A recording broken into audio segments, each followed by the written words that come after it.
Dito sa Papa Dudut Stories, ikaw ay hindi nag-iisa.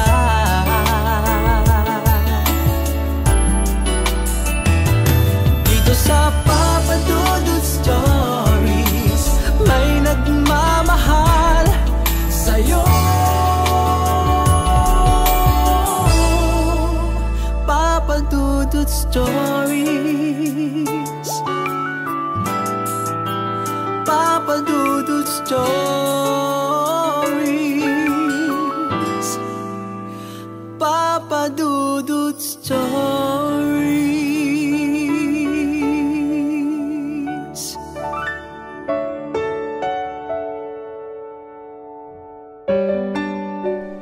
Magandang araw po sa inyo mga ka-YouTube. Ako po ang inyong si Papa Dudut. Nag-i-invite sa inyong lahat na i-like, i-share, mag-post ng comments at pindutin ang notification bell para maging updated po kayo sa mga pinakabagong post ng inyong Papa. Huwag din kakalimutang suportahan ang mga almost daily vlog ng inyong Papa Dudut. Ngayong araw sa Papa Dudut Stories. Papa Dudut Stories.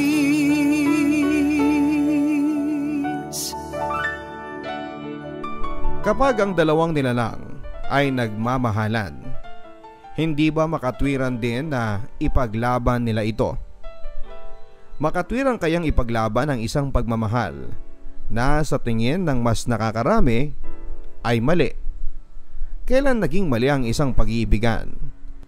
At paano natin sasabihin ito ay mali kung wala namang nilalabag na batas ng Diyos o ng tao?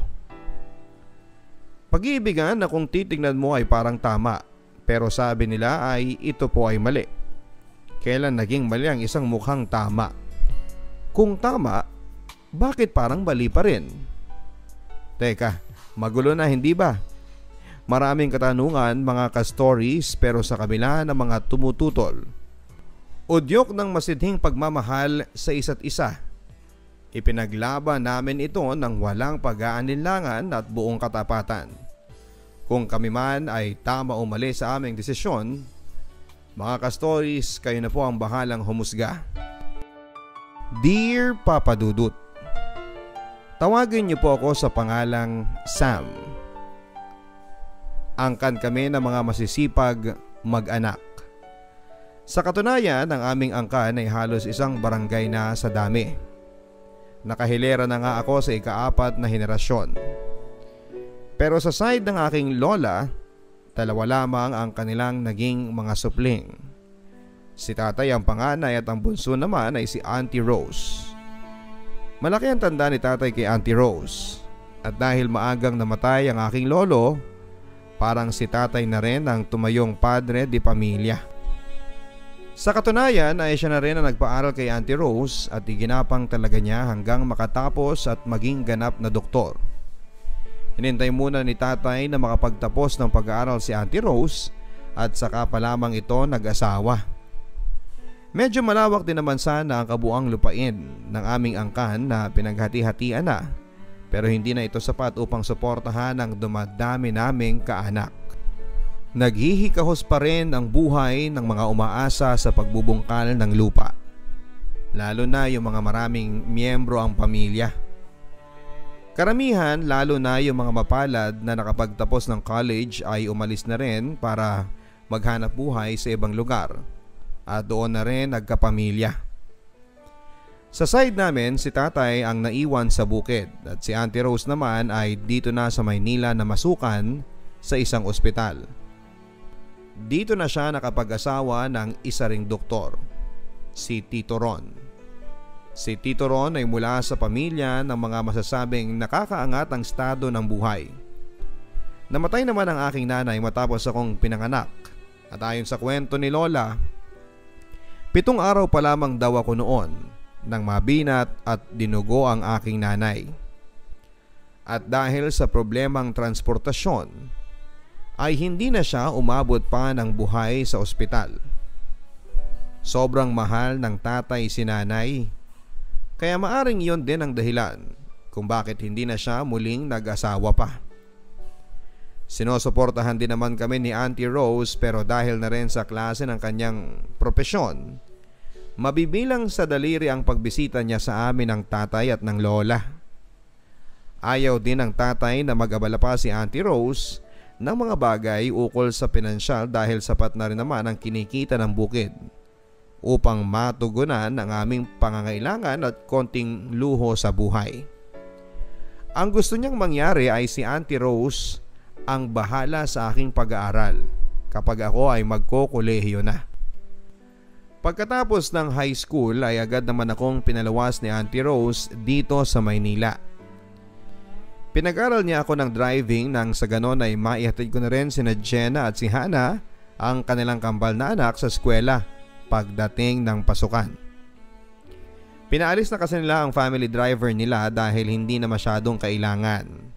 At dahil school vacation noon, ang aking naging papel sa bahay ni na Auntie Rose at Tito Ron ay trabahong houseboy.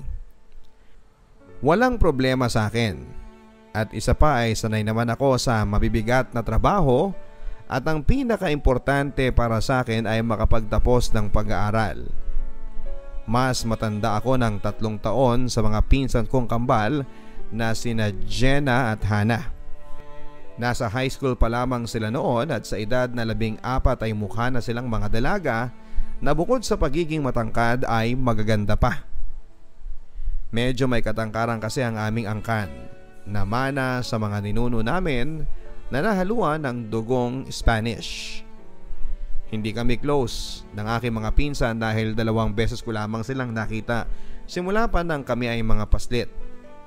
At iyon ay sa tuwing magbabakasyon lamang si Auntie Rose na kasama sila. Natatandaan ko pa na huling isinama ni Auntie Rose ang kambal sa probinsya ay mga 5 taon na ang nakakaraan. Mababait din naman sila at mga disiplinado. At kahit identical twin ay magkalayo naman ang mga ugali. Si Jenna ay madaldal at sosyal ang datingan, samantalang si Hana ay refined kumilos at very organized sa sarili at sa mga gamit niya. Nang dumating ang pasukan, sadyang panghapon ang kinuha kong subjects sa isang technological school. Sa umaga, mga gawaing bahay ang inaasikaso ko at ako rin ang taghatid ng kambal sa eskwelahan. Sa hapon naman, kapag hindi sila nasundo ni Tito Ron ay pinagtataksi na lamang. Dahil siguro lumaki akong hindi nakasama si Auntie Rose ay nag-aalangan ako sa kanya. At nakikita kong malayo din ang kanyang loob sa akin. Siguro kung hindi malaki ang utang na loob niya sa aking ama, maaring hindi mangyaring tutulungan niya ako sa aking pag-aaral. Nakikipag-usap lamang sila sa akin kapag may kailangan o may ipagagawa. Kahit kumustahin ang aking pag-aaral ay hindi nila ginagawa. Ang una at huling payo nila sa akin ay huwag ko raw sayangin ang pagkakataon na makapag-aral at huwag haluan ng kung anumang kabulastugan. Kahit na hindi ako komportableng manirahan sa kanila ay kailangan kong mag-adjust, magtiis at magtiyaga dahil nga sa hangaring makapag-aral para kay tatay at sa aking kinabukasan. Ang hindi ko inaasahan, Papa Dudut, ay dito pala masusubok ang aking katatagan bilang tao at kung paano ko nalagpasan ang isang masalimuot at medyo mapanganib na yugto ng aking buhay. At ang dahilan, pag-ibig. Oo, Papa Dudut. Umibig ako sa unang pagkakataon. Isang pag-ibig na bagamat sinisigaw ng aking puso, ngunit tinututulan naman ng aking isipan. Isang pagmamahal na naging dahilan upang masira ang relasyon ng mga taong malapit sa akin at bumulabog sa buo naming angkan na sobrang mapamahiin. Naiibang pag-ibig na magkaroon ng 2 opinyon. May mga kumontra at nagsasabing bawal at may mga sumang-ayon naman at nagsasabing pwede. Isang pag-ibig, Papa Dudut, na pinilit kong sinikil. Nilabanan at pilit na tinakasan ngunit hindi sumang-ayon ang pagkakataon. Bagkos ito ay nakialam upang magdulot ng kaguluhan at hapis sa bawat isa sa amin. Kung tutuusin ay walang naging problema ang pagtira ko sa bahay ni Auntie Rose. Nakikisama naman ako ng maayos at okay naman ang pakikitungo nila sa akin. Sa makatuwid ay smooth sailing naman ang lahat. Pero nagkaroon ng kaganapan na kahit sa guni-guni ay hindi ko inaasahang mangyayari sa akin. Sa totoo lang, simula nang tumira ako sa bahay ni Auntie Rose, nagkaroon ako ng kakaibang damdamin. Higit pa sa pagiging pinsan ng aking pagtingin kay Hana. Oo, Papa Dudut. Umibig ako sa isang pinsang buo, si Hana. Batid kong hindi tama itong nararamdaman ko. Pinalaki akong tuwid at marespetong tao kaya pinanaig ko ang katwiran. Nagawa kong pigilin, supilin ang aking sarili. Hindi ko hinayaang makalikha ako ng isang skandalo na ako rin mismo ang kawawa sa bandang huli. Kung kailangang tumigil ako sa pag-aaral ay handa ko itong gawin. Salamat naman at nagawa kong panaigin ang katwiran laban sa aking nababaliw na puso. Sa loob ng ilang taong pananatili ko sa pamamahay ni Auntie Rose ay nagawa kong hawakan ang aking sarili upang respeto sa kanila. Sa aking sarili at kay tatay. Ang pag-asa kong ito'y lilipas din ay hindi nangyari. Lalo lamang itong tumindi sa paglipas ng mga araw, Papa Dudut. Nababaliw ka na, Sam. Pinsang buo mo si Hana. Ano ka ba? Singhal ko sa aking sarili sabay inuntog ko ang aking ulo sa pader. Sunod-sunod kong ginawa yon hanggang sa napatama ito sa medyo matalim na kanto. Naramdaman ko na lamang na may mainit na dumadaloy sa aking pisngi. At duguan akong pumunta sa lababo upang hugasan ang aking mukha nang mapansin ito ng kambal. Si Hana ay halos magpanik at maiyak-iyak na nang ako ay tinulungan. Pumutok ang aking noo at nangangailangan ito na tahiin. Ang sinabi kong dahilan ay ako ay nauntog at hindi ko sinasadya yon. Sa loob ng 4 na taong ako ay nananatili sa kanila, ni katiting na pahiwatig ng pagmamahal ay hindi ko ginawang iparamdam kay Hana. Pilit akong kumikilos na parang kami ay magkakapatid lamang na kung minsan ay sadya akong makulit, nanunukso o di kaya ay nangiinis. Ganyan katatag ang paghahawa ko sa aking sarili, Papa Dudut. Ang nagpabigat talaga sa aking dalahin ay ang pagpapakita ni Hana ng kakaibang pagkagiliw sa akin. Mga pahiwatig mula sa kanya na isang espesyal na damdamin patungkol sa akin ang unti-unting nagpaguho ng pader na ibinakod ko sa aking damdamin para sa kanya. Kumbaga sa malakas na agos, matatag na sana ang aking pagkakahawak para hindi matangay, pero may humila sa aking mga paa upang makabitiw sa pagkakakapit. At ang humilang yon ay si Hana. Kahit pilit niyang itinatago, ipinagkakanulo naman siya ng kanyang mga kilos. Ang hindi ko lang alam ay kung ako'y nahahalata din kaya niya sapagkat ang pakikitungo ko sa kanila ni Jenna ay walang pagkakaiba. Isa pa, kapag kumilos ako ng kakaiba ay baka makahalata sina Auntie Rose at ang kanyang asawa. Kung maaari lamang ay sadyang dumidistansya na ako sa magkapatid. Kaya lang lahat ng paraan ay ginagawa naman ni Hana upang kami ay laging magkalapit. Ang ilan sa mga ito ay ang pagtulong niya sa pag-aalaga ng mga tanim sa garden na hindi naman niya dating ginagawa. Ang pagpapatulong sa kanyang mga gawaing pang-eskwela na alam kong kayang-kaya niya dahil matalino naman siya. Mas may utak siya kumpara kay Jenna. Katunayan mula grade school ay consistent honor student si Hana. Marami pa siyang mga paraan upang kami ay laging magkalapit at madalas ay natatangay na rin ako at nawiwili. Bawat sandali na kasama ko siya ay walang katumbas na kaligayahan ang aking nararamdaman. Kaya minsan ay hindi ko na rin makontrol ang aking sarili na magpakita ng isang espesyal na damdamin ukol sa kanya na sunuklian din naman niya. Kaunting panahon pa at gagraduate na ako. Siguro naman pag nagkalayo, magkakalimutan na rin kami. Pero mahirap din sa aking kalagayan at pakiramdam ko ay napakahaba ng bawat araw. Paano kung hindi ko na kayang pigilan ang aking sarili? Sigurado magkakagulo at malaking iskandalo ang aking lilikhain. Pero ipinangako ko naman sa aking sarili na gagawin ko ang lahat upang makaiwas at hindi mangyayari na dumating pa sa puntong ganon. Pero ang malaking katanungan ay paano ko makakaiwas kung araw-araw ay kasama ko siya. Lumipas pa ang mga araw at lalo pang sumidhi ang pagpapakita ni Hana ng pagmamahal sa akin. Habang tumatagal ay lubhang nahulog na nga ang aming mga damdamin sa isa't isa. Kung tutuusin ay mga salita na lamang ang kulang upang magkaroon ng kaganapan ang aming pagmamahalan sa isa't isa, at iyon ay salitang ukol sa pagmamahalan. Mga salitang direktang nagpapahayag ng mga damdamin sa bawat isa.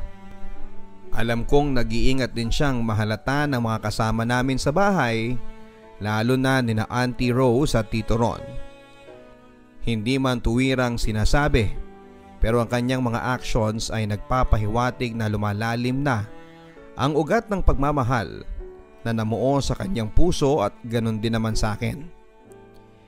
Yun din ang dahilan kung kaya't unti-unti na rin akong lumalambot sa prinsipyong aking pinaninindigan. Sa isang bahagi ay masaya ako. Walang katumbas na kaligayahan ang hatid nito sa akin. Pero sa kabilang banda naman ay hindi lamang agam-agam kundi takot ang aking nararamdaman bawat sandali sa maaring kahinatnan kung ito ay magpapatuloy. Iisa lang ang naisip kong paraan. Kailangan kong magkaroon ng girlfriend. Kailangan na may pagbalingan ang nahihibang kong puso. At iyon nga ang ginawa ko.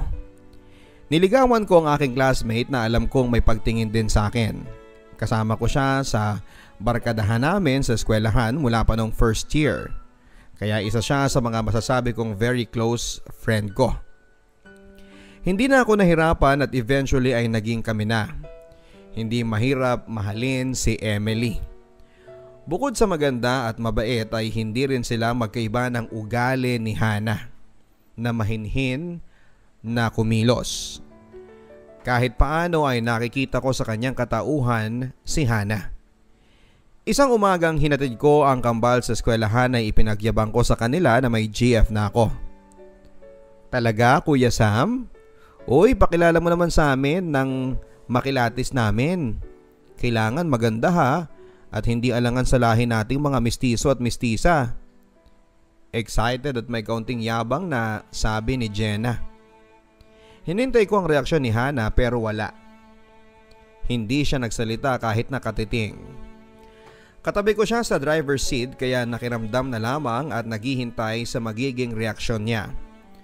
Habang nagdadaldal si Jenna, isang walang emosyon na mukha ni Hana ang aking nakita at nakafocus ang tingin sa labas ng bintana. Nanatili siyang ganon hanggang sa maihatid ko sila sa kanilang pinapasukang eskwelahan. Sa aking sarili ay pinagsisihan ko ang aking ginawa. Alam kong nasaktan ko siya at ito'y nagdulot din ng kirot sa aking puso. Hindi na ako mapakali at kung pwede sanang bawiin ang aking mga sinabi ay gagawin ko. Nang mga sumunod na araw, isang matamlay at laging walang kibo ang nasaksihan ko kay Hana. Hindi na rin siya kagaya ng dati na lumalapit o nakikipag-usap sa akin. Hindi ko na nakikita ang isang Hana na masayahin at laging kaaya-ayang tignan. Minsan, tinanong pa nga siya ni Auntie Rose kung may sakit ba siya. Alam kong nasaktan siya at napakasakit din para sa akin ang mga pangyayari lalo na at ako ang may kagagawa ng lahat. Mahal na mahal ko si Hana at pareho kaming nagdudusa sa ngayon. Nakakalungkot ang aming sitwasyon. Gusto kong ipahayag ang aking nararamdaman pero hindi ko naman magagawa yon. Napakabigat sa damdaming abot kamay ko na lamang ang aking mahal at alam kong mahal din niya ako. Gusto ko siyang aluin at yakapin, pawiin ang kanyang pagdurusa. Madalas din akong nagtatanong sa sarili kung bakit ganito. Nagmamahalan kami at karapatan din naman namin yon. Pero bakit hindi pwede? Dahil ba kami ay magpinsang buo? Wala namang batas na nagbabawal pero bakit bawal? O maaaring bawal dahil mga bata pa kami at tanggap ko yon. Handa naman ako maghintay kung kailangan. Pero hindi yan ang punto. Kundi ang kaisipang hindi kami pwede kahit kailanman. Dahil ba sa tradisyon? Madalas kong naririnig ang kasabihan na ang malalapit na kamag-anak ay magiging mga supling ay mga lalabas na abnormal. Hindi ba pwedeng suwayin ang tradisyon na sinasabi ring unwritten law? At dahil sa mga pangyayari ay nakikita ko na habang kami ay nakatira sa isang bubong, darating ang punto na ang lahat ay magiging out of control na. Nanaig sa akin ang takot kaya nakapagpasya ako na umuwi na lamang sa probinsya. Inimpake ko ang aking mga gamit at desidido na akong magpaalam kay Auntie Rose. Kahit nangangahulugan na ito ay pagtigil ko sa aking pag-aaral. Magbubungkal na lamang ako ng lupa. Masakit man pero kailangan kong gawin ito dahil ito lamang ang pinakamainam na solusyon. Pilit kong inisip na balansehin ang lahat. Pero wala akong nakikitang positibo kundi negatibo lamang. Ang sabi nga, kung ang problema ay walang solusyon ay dapat na itong takasan. Madaling araw na nang ako ay nakatulog. Napagod na ang aking utak at sumakit na ang aking ulo sa kakaisip. Ilang sandali lamang nang bigla akong nagising at naalimpungatan. May nakadagan at mahigpit na nakayakap sa akin. Kahit na madalim ay alam kong si Hana ang nakayakap sa akin habang impit itong umiiyak. Sa pagitan ng mga hikbi ay nagsalita siya ng halos pabulong. Kuya Sam, I love you very much. Alam kong mahal mo rin ako at hindi mo may pagkakailayon. Ikaw lamang ang nag-iisang inspirasyon at nagbibigay sa akin ng sigla sa pang-araw-araw. Hindi ko sukat akalain na ikaw pala sa lahat ng tao ang sadyang nagdulot sa akin ng pighati. Bakit mo ba ako sinasaktan? Bakit? Hindi mo ba alam that you are hurting me? That you are torturing me? Unti-unti mo akong pinapatay. Ano bang naging kasalanan ko sa'yo? Ang sama mo? Alam mo ba yon? Labis ako nabigla sa mga hindi inaasahang pangyayari, Papa Dudut. Hindi ko alam kung ano ang aking isasagot sa mga katanungan ni Hana na punong-puno ng hinagpis at mga hinanakit. Ginantihan ko na lamang siya ng isa ring mahigpit na yakap. Nang mahimasmasan ay saka pa lamang ako nakapagsalita, Papa Dudut. I am very sorry, Hana. Desperado na rin ako sa ating sitwasyon at wala akong makitang solusyon kundi ang putulin nito bago pa lumaki. Maraming apektado at masasagasaan. Pero ikaw lang talaga ang sinisigaw ng aking puso at isipan. Oo, I'm cruel. Pati si Emily, ang mabait na si Emily ay aking niloko at ginamit ko siya sa pag-asang matakasan kita. Ang sama ng loob ko at batid ko yun. Nalilito na rin ako at hindi ko na alam kung ano ang aking gagawin kaya naisip ko na tumakas. Patawarin mo ko. Hindi ko hangad na ikaw ay saktan. Sa katunayan, labis din ako nagdurusa sa mga pinaggagawa ko. I am really helpless at desperado na ako, Hana. Habang sinasabi ko yon ay tumutulo na ang aking mga luha. Hindi na nadugtungan ang aming pag-uusap. Tanging tibok ng aming mga puso ang maririnig sa katahimikan ng gabing yon sa loob ng aking kwarto. Matapos ng ilang taon na pagtitiis, heto na sa wakas. Yakap ko na ang aking pinakamamahal. Nagkaroon na ng kaganapan ng aming pagmamahalan. Magaan sa pakiramdam at walang kasing sarap isipin. Kahit na hindi nag-uusap pero nagkakaintindihan ang pinag-isa naming damdamin. Tuluyan ang gumuho ang pader na hinarang ko sa pagitan namin ni Hana. Ano man ang susunod na mangyayari ay hindi na namin inisip yon. Ang mahalaga ay ngayon, ang mga sandaling ito na parang kami lang ang nilalang sa mundo, sa aming sariling munting mundo. Dahil siguro sa pagod dulot ng mental stress ay nakaidlip kami ni Hana na magkayakap. Gaya ng inaasahan ay nangyari ang aking matagal nang kinakatakutan. Kapag ang ganitong klaseng pagmamahal ay magkaroon ng kaganapan. Biglang sumindi ang ilaw. Sa sobrang gulat at takot ay dagling bumangon kami mula sa pagkakahiga. Bago pa man ako makabawi sa pagkakagulat ay isang malakas na suntok ang nagpayanig sa aking utak. Kahit na nalabo ang aking paningin ay dinig na dinig ko ang boses ni Hana na umiiyak at nagmamakaawa. Hindi ko na naiintindihan ang mga sinisigaw ni Auntie Rose pero alam kong nagwawala siya sa sobrang galit. Ang malinaw sa akin ay ang mga mura ni Tito Ron habang ako ay kanyang ginugulpe. Ilang saglit pa ay manhid na ang aking buong katawan. Baliwala na ang mga suntok at tadyak na aking tinatanggap. Pero sa tuwing isinisigaw ni Hana ang aking pangalan ay tumatagos yon sa aking pagkatao. Kahit nandilim na ang aking mga paningin ay pilit pa rin akong bumabangon na pasuray-suray patungo sa pintuan. Self-preservation. Basic instinct ng bawat nilalang. Kailangan kong makatakas sa aking kinakasadlakang kalagayan. Kailangan kong iligtas ang aking sarili mula sa isang rumaragasang panganib. Isang sipa pa ang dumapo sa aking likod at muli akong nawala ng balanse. Ang aking huling naaaninag ay nasa bungad na ako ng hagdanan. Ang kasunod nun ay tuluyan ng dumilim ang aking paningin. Madilim na madilim. Kadiliman na naghahatid sa akin patungo sa susunod na yugto ng aking buhay. Nang ako ay magkamalay, nakita kong may mga umaasikaso sa akin na mga nakaputi. Napag-alaman ko na 6 na araw pala akong walang balay at inoperahan sa ulo upang matanggal ang mga namuong dugo. Ako ay nakahiga sa isang matigas na plywood dahil may 4 na rib fractures akong natamo sanhin ng pagkakahulog sa hagdanan mula sa 2nd floor. Nang ilabas ako ng ICU ay nalaman kong si tatay palang nagbantay sa akin. Napahagulhol ako at nagsabing patawad. Hindi ko po talaga sinasadya pero alam kong nakagawa ko ng isang napakalaking kasalanan. Ang tanging mga salitang binitawan ko sa kanya. Magpagaling ka muna anak. Saka na tayo mag-usap tungkol dyan.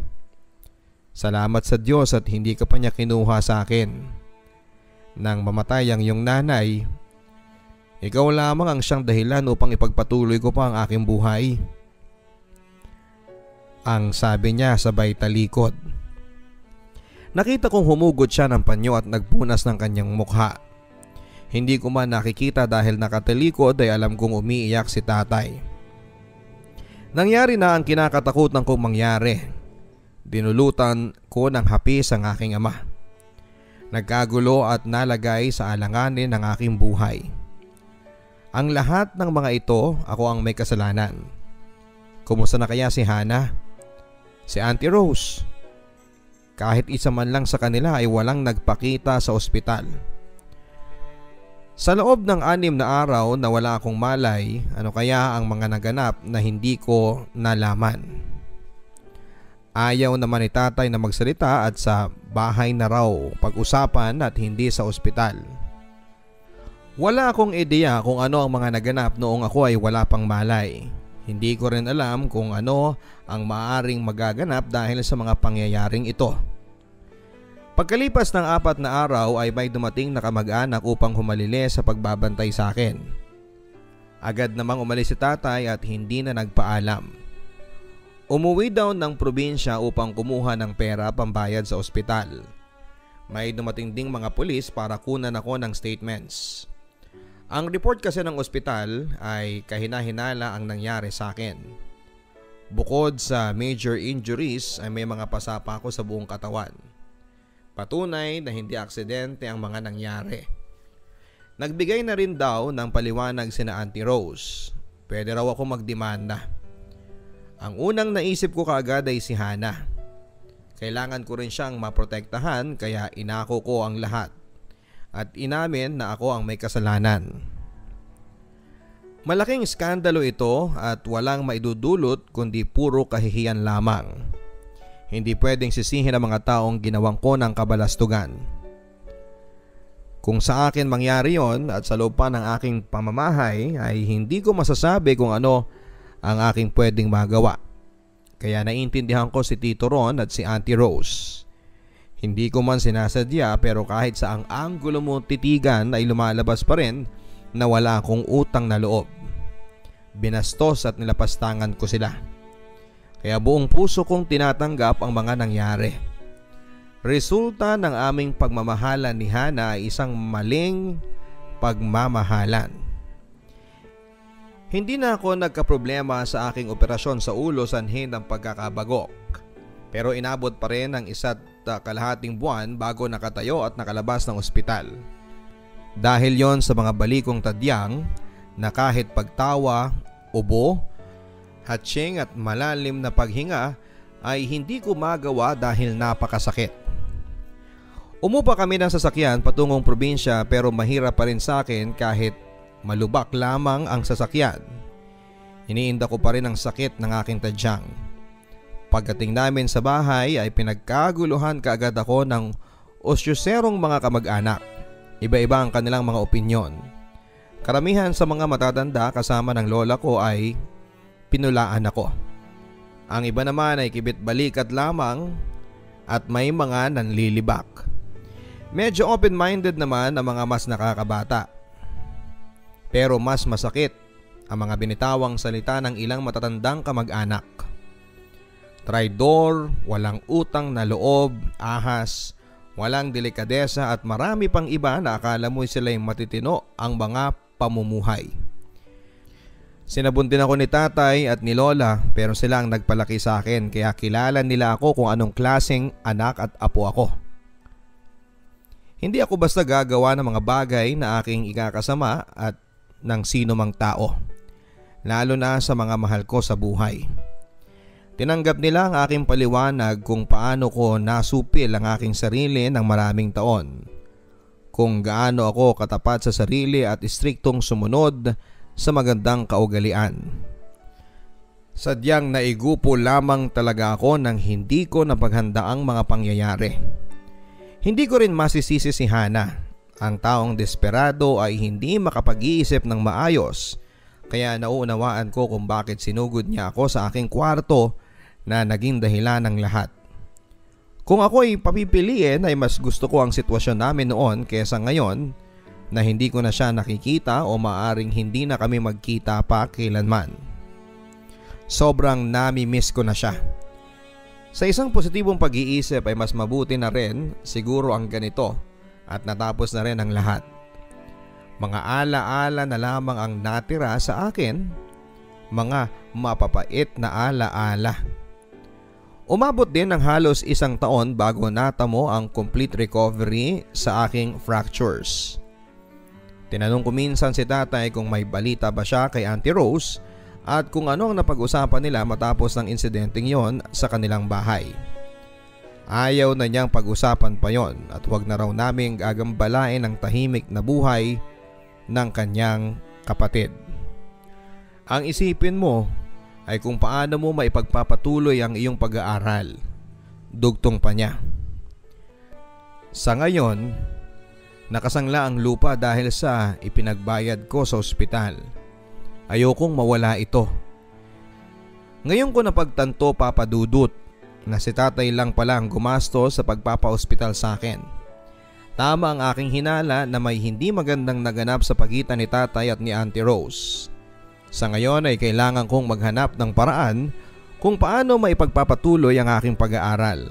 Sayang din naman at 1 taon pa ay gagraduate na ako. Nagpaalam ako kay tatay na luluwas ng Maynila. Bala ko kasing magpatulong doon sa isang kaibigan na nagtatrabaho bilang messenger sa isang malaking bangko sa Makati.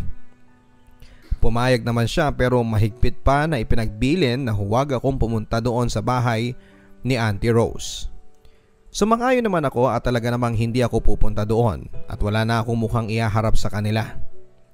Swerte naman at nangangailangan pa ng messenger ang agency na pinapasukan ng isang kaibigan para i-deploy sa bangko na kumukuha ng kanilang serbisyo.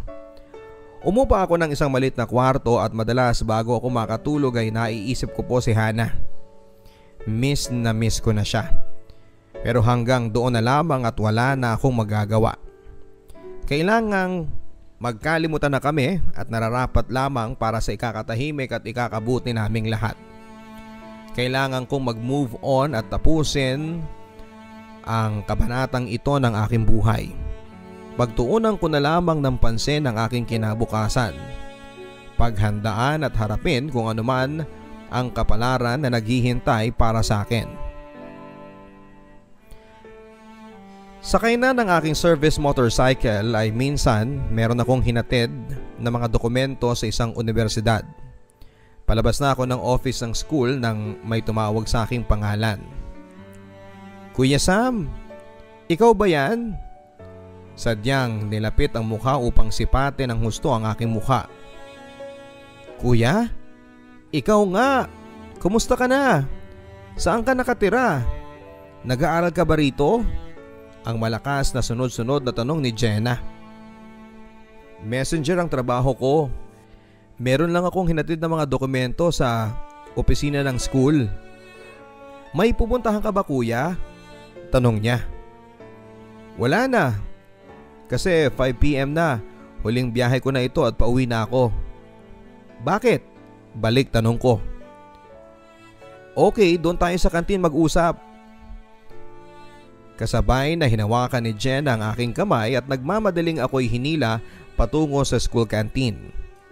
Matapos mag-order ng snack ay tinanong ko si Jenna kung hindi ba siya galit sa akin.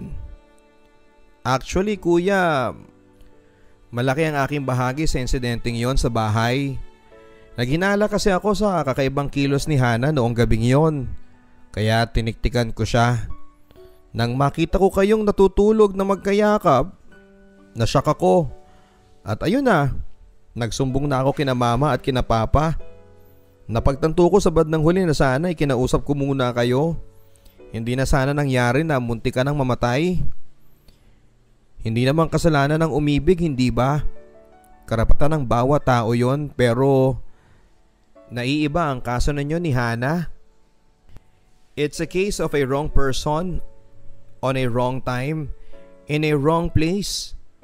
Hindi ko rin pwedeng husgahan kayo o si Hana dahil minsan una kitang makita, sabi ko sa sarili ko, wow, sayang, sana hindi tayo magpinsan.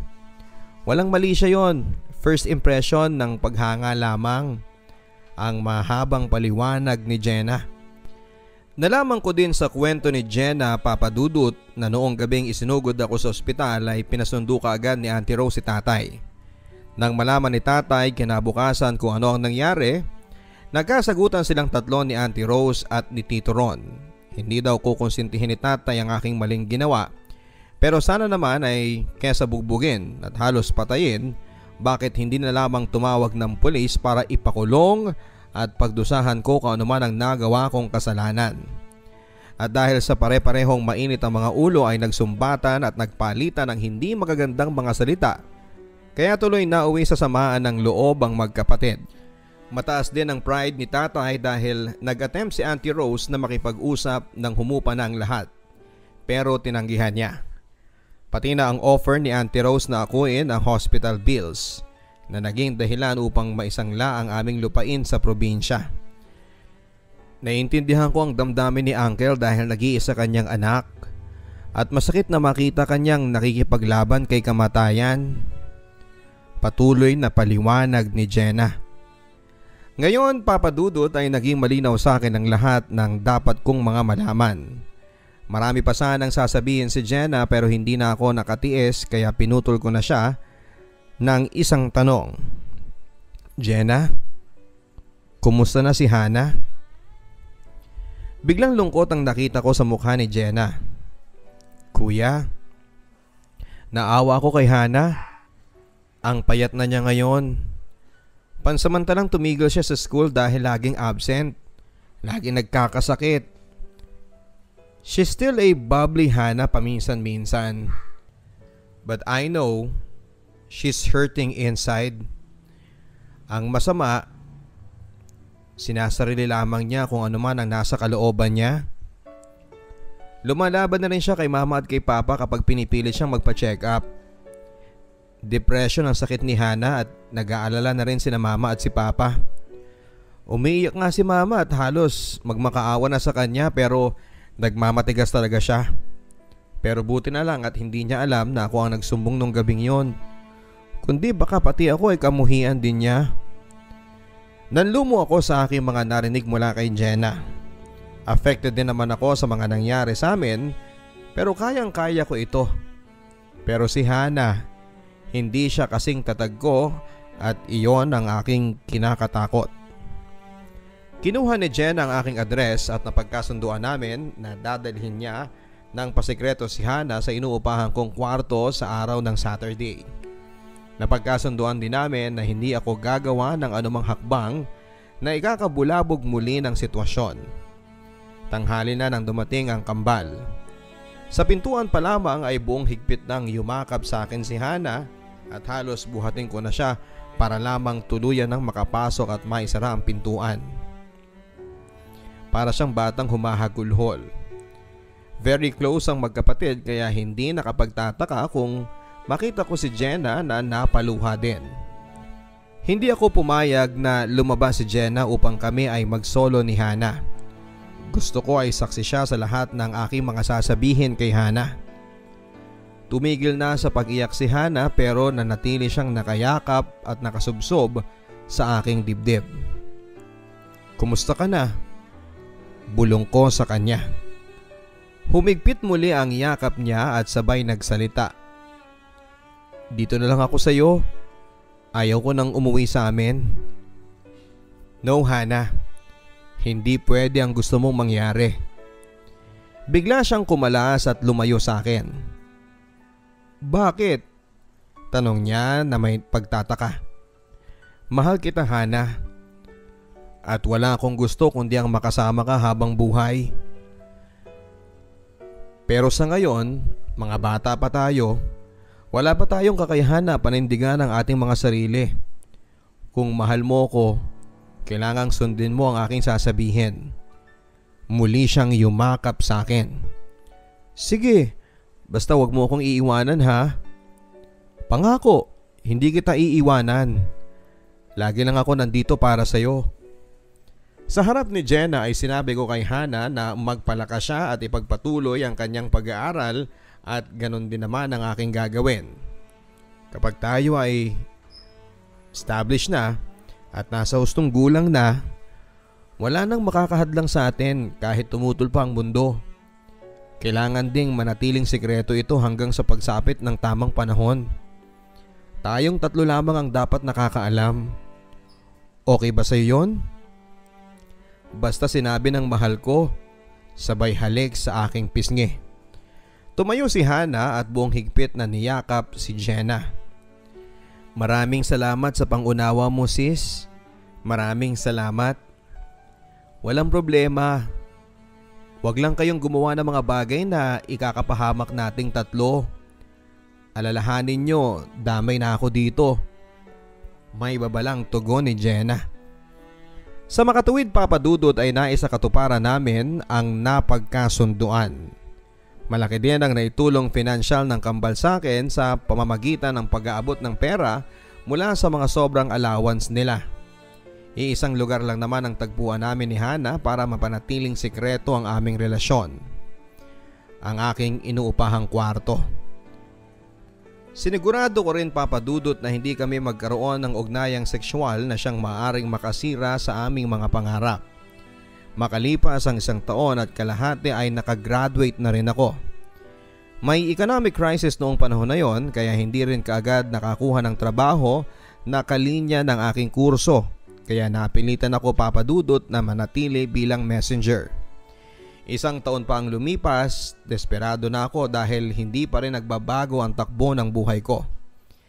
Kahit pasang-awa ay napagtagumpayan ko rin ang board exam. Naikwento ko yon sa aking boss sa opisina. Ano bang kurso ang natapos mo? Tanong ng aking boss. Mechanical engineering po, sagot ko. Aba, qualified ka. Gusto mo ba na magseaman? Ire-recommend kita sa kapatid ko kung gusto mong maging marine engineer. Malaki ang aking pasalamat dahil ang kapatid ng aking boss ay nagpapadala ng mga marinero sa abroad. Kaya naman hindi nagtagal ay nakaalis na rin ako. Ang pagiging seaman ang siyang naging dahilan papadudot upang tuluyan ko na ring matubos ang nakasangla naming lupa bago ito marimata.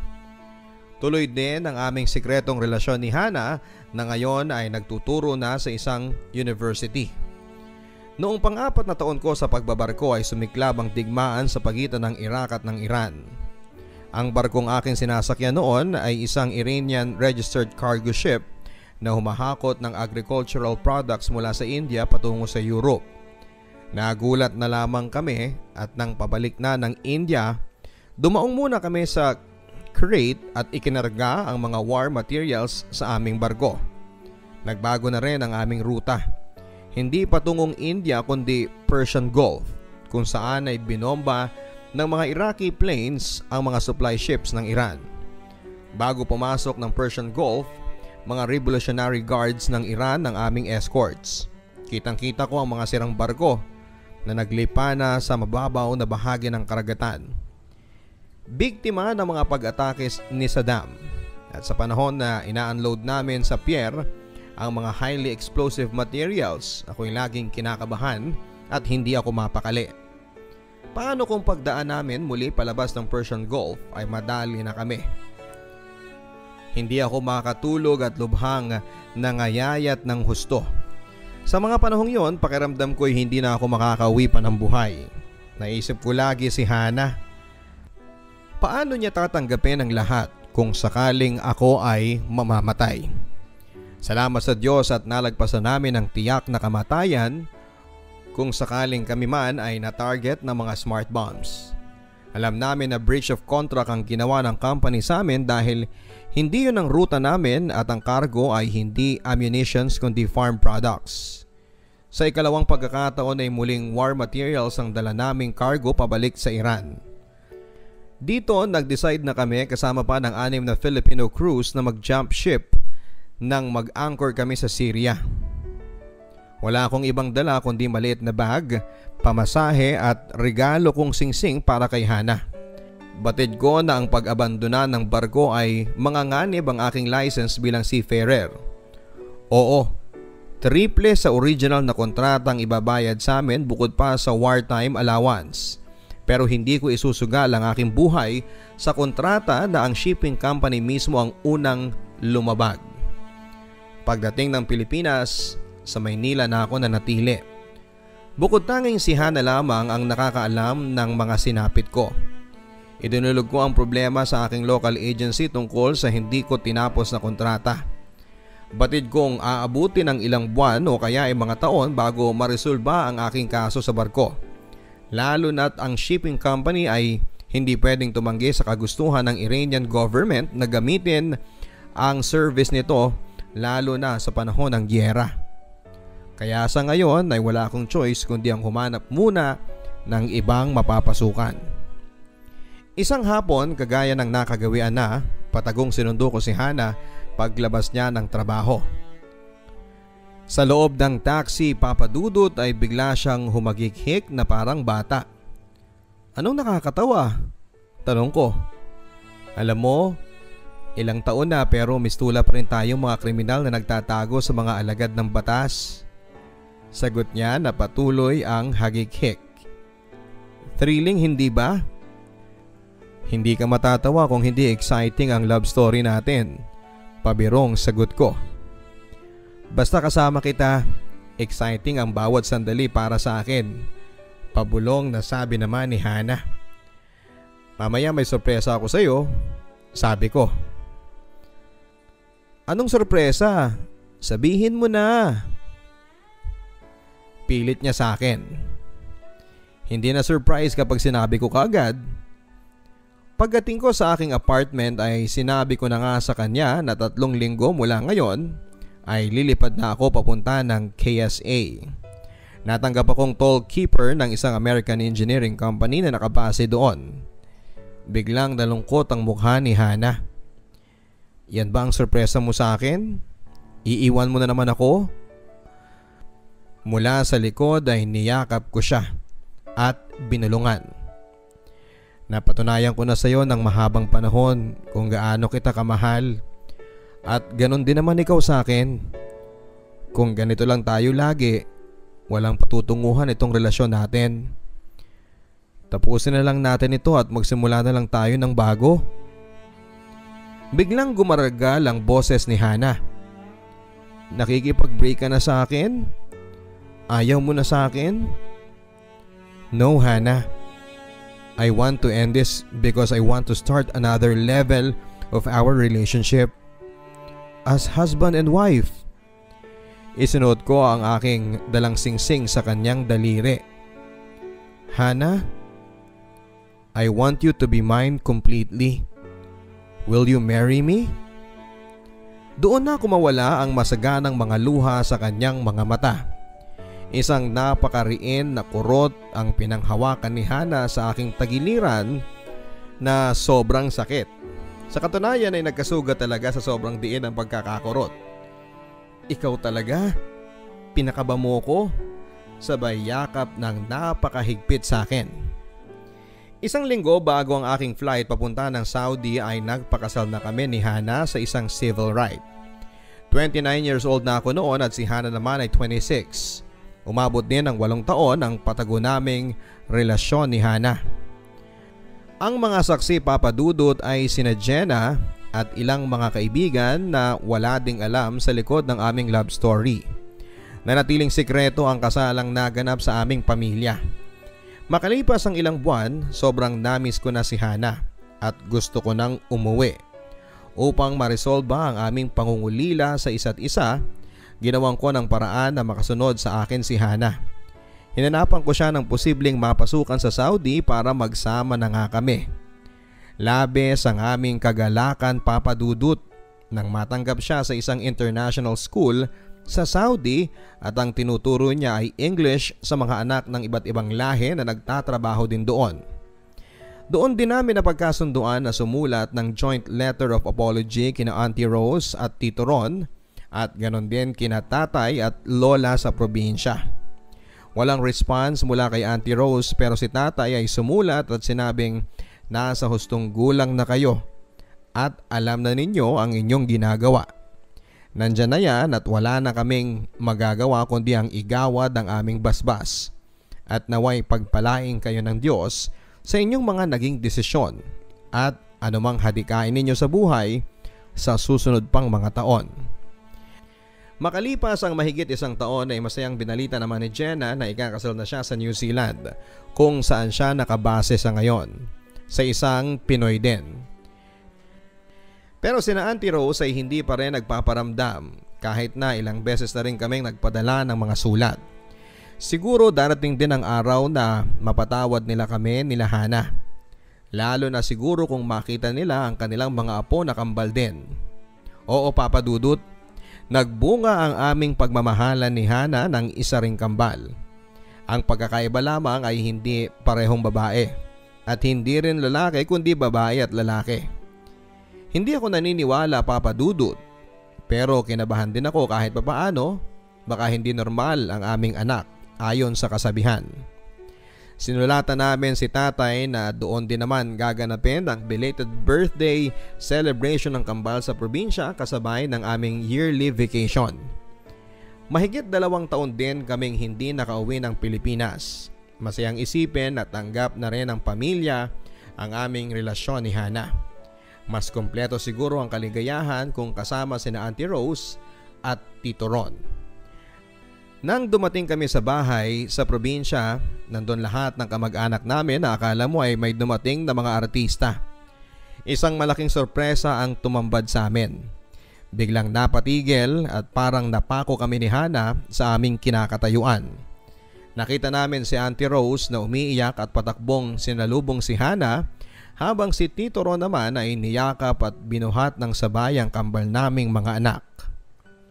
Nagiyakan ang mag-ina habang mahigpit na magkayakap. I am very sorry, Mama. I am so sorry sa lahat-lahat ng nagawa namin sa inyo. Gusto ko na ring bumigay pero jahe naman, kaya pinilit kong pinaglabanan na pumatak ang mga luha ko. Salamat sa Diyos at eto na yata ang pinakamasayang sandali ng buhay ko. Nang matapos ang gyera sa Middle East ay naresolba at naipanalo namin ang kaso sa tulong ng isang international governing body na nangangalaga ng kapakanan ng seafarers sa buong mundo. Full compensated ang hindi ko natapos na kontrata. Pati na rin ang 3 taon na hindi nakabiyahe, nakatanggap din ako ng hindi man kalakihan pero reasonable namang financial compensation. May mahihiling pa ba ako? Kalabisan na siguro kung humiling pa ako. Kasunod noon ay nag-pack up na rin ang aking employer sa Saudi at nag-relocate sa Nigeria. Pinili ko na lamang na inuwi ang aking pamilya sa Pilipinas at muling sumampa sa barko. First engineer na ako nang mag-decide akong tumigil upang makasama ko na ang aking pamilya sa araw-araw. Kahit na hindi na kailangan magtrabaho, pinayagan ko pa rin si Hana kung saan siya masaya. At yon ay ang pagtuturo. Ako po ay naniniwala na ang lahat ng mga nangyari sa ating buhay ay tadhana. Kaya lang ang tadhana ay may 2 mukha. Isang mabuti at isa ay masama. Ang tadhana ay nakadepende kung paano natin ginampanan ang ating papel sa buhay. Ginampanan ko ang aking papel sa buhay ng buong katapatan. Sa panahon na ako ay masaya man o malungkot, sa kasagsagan man o sa kahirapan at mga panganib, ay hindi ko kinalimutan ang may likha ng lahat. Tinahak ko ng tuwid ang aking landas ng buhay na may kalakip na pag-asa at hinaharap. Along the way ay maaring meron akong nasagi man o natisod, pero hindi ko yon sinasadya. Kung may kalakip na pananalig at katapatan ang lahat ng ating ginagawa, siguradong makakamtan natin ang nararapat na gantimpala, sapagkat ang ating tadhana ay nakasalig sa ating mga gawa. Kung ano man ang ating itinanim ay siya ring ating aanihin, hindi ba? Naway nagustuhan ninyo ang kwento ng aking buhay. Maraming salamat po sa iyo, Papa Dudut, at magandang araw sa ating mga listeners sa programang ito. Ang inyong ka-stories, Sam. Ang buhay ay mahiwaga, laging may lungkot at saya. Sa Papa Dudut Stories, laging may karamay ka.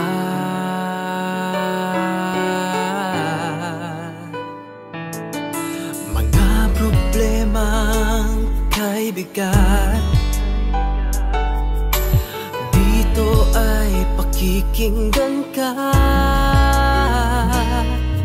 Sa Papa Dudut Stories, kami ay iyong kasama. Dito sa Papa Dudut Stories, ikaw ay hindi nag-iisa.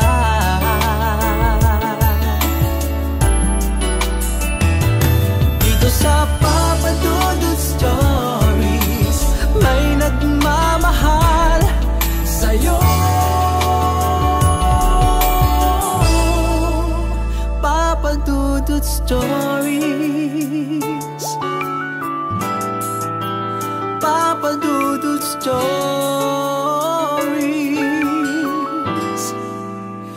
Papa Dudut Stories.